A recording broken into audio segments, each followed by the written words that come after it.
Welcome back to the fourth lesson in this series. In the previous three lessons, you created a GUI for a currency converter, but obviously it doesn't do anything. So now we've got to plan and implement the algorithm that makes the program work.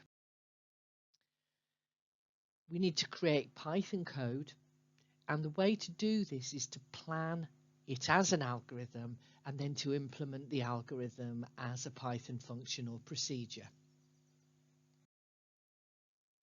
So our interface looks something like this. And what's it supposed to do? Well, the user will input a certain number there representing pounds, click this button which will make the conversion happen, and then the result will be output in that label there below the box.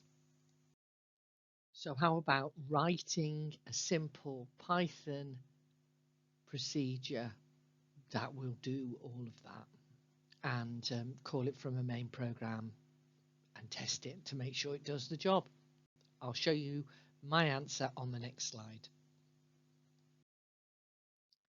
So check your procedure that you made to make sure it does the same job, doesn't have to be identical to this, and write a main program which calls this procedure.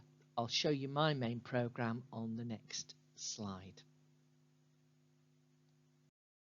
So go to your program, have a check that it does this. It creates a sensible interface, and try running it, see what your non-GUI interface looks like, and you'll see what mine looked like on the next slide. So this is the interface that my Python program creates. It's got a simple menu which keeps looping. You can enter a choice, then a number of pounds, and it converts it to euros. And I think that's a relatively nice plain text interface. So for the activity for this lesson, write a procedure and a complete program so that the plain non-GUI currency converter works, but perhaps you might also like to think about whatever the procedures or algorithms are for your own project idea and just create them as a plain Python interface.